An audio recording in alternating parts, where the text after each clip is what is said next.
চিনাকি দিয়ে পাতি লোৱা ককায়েক বুলি আহে অডি গাড়ী লৈ এইবাৰ ধৰিলে চুবুৰীয়াই অডি গাড়ী লৈ আহি এসপ্তাহ জোৰা থাকে স্বামীহাৰা মহিলাৰ ঘৰত ট্ৰেডিং কোম্পানীৰ মেনেজাৰ দেখি দেখি অতিষ্ঠ চুবুৰীয়া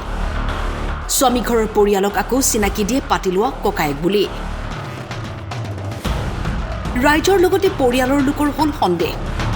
উত্থাপিত হল অভিযোগ আছে নেকি অবৈধ সম্পৰ্ক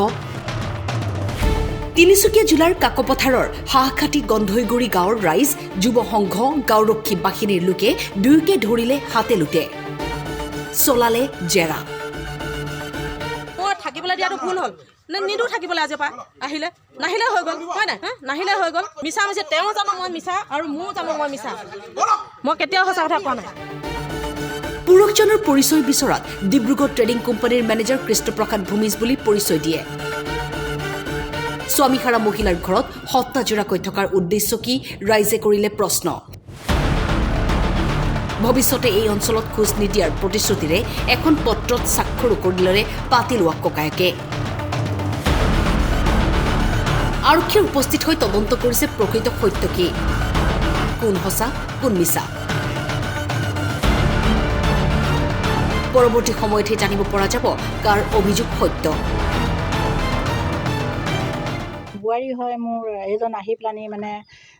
সপ্তাহ 10 দিন 15 দিনো থাকে মই কিছুদিনৰ পৰা লক্ষ্য কৰি আছোঁ মানে জানুৱাৰী মাহৰ পৰা আহি আছে তথাপিতো মোৰ হাতী মাত বোল নাই তাইক সেইটো কাৰণে মই কোৱা নাছিলোঁ এতিয়া চবৰে ৰাইজৰ চকুত পৰিছে সিয়ে মানে বুবু বাবা কৰিছে ল'ৰাটোতো নায়েই কোন মতা মানুহে আনি এখন গাড়ী ৰাখিছে তাই যিটো কোম্পানীত সোমাইছে সেইটো কোম্পানীৰ কথাও কিছুমানে কয় তাই নিজেই ল'লে নেকি ৰাস্তাই যোৱা মানুহও কয় তাই নিজৰ গাড়ী নেকি এখন আমুকীয়ে ল'লে নেকি কোনোবাই হয়তো ঠাট্টা হৈও কৈছে বৌ পাৰ্টি খোৱাবি তেনেকৈও কৈছে সেইবিলাক বহুত মানে মোৰ কাণত পৰিলে যদি মই শাহুৱেকজনী থাকি পেলানি যদি মাকজনী ল'ৰা মাকজনী থাকি পেলানি যদি মই সেইটো কথা বিচাৰ নলওঁ তেতিয়াহ'লে বেয়া হ'ব নহয় কথাটো ৰাইজে মোকে দুখিব পিছত হয় নহয় বাৰু তেতিয়া সেইটো কাৰণে মই VDP পাৰ্টিক মানে জনালোঁ জনাই তেওঁলোকে হাতে লোটে পালেগৈ ঘৰত গৈ পেলানি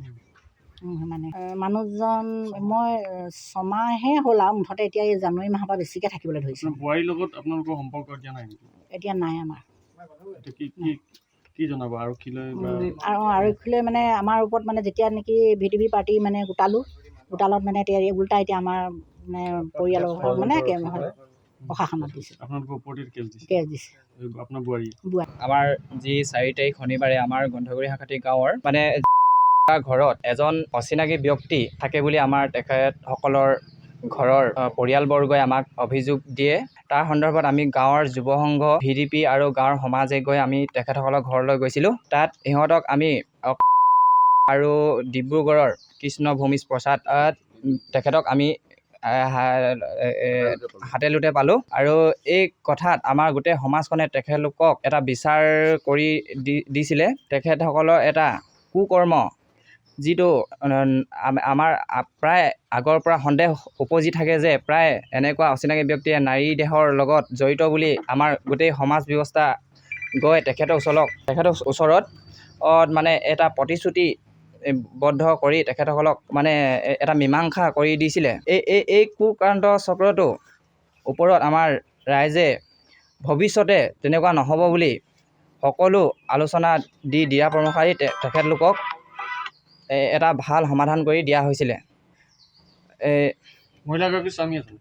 মহিলাগৰাকীৰ স্বামী এতিয়া তেখেত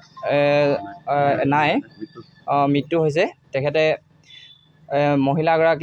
মহিলাকে ঘৰত কোনো নথকাৰ সুযোগ লৈ তেখেত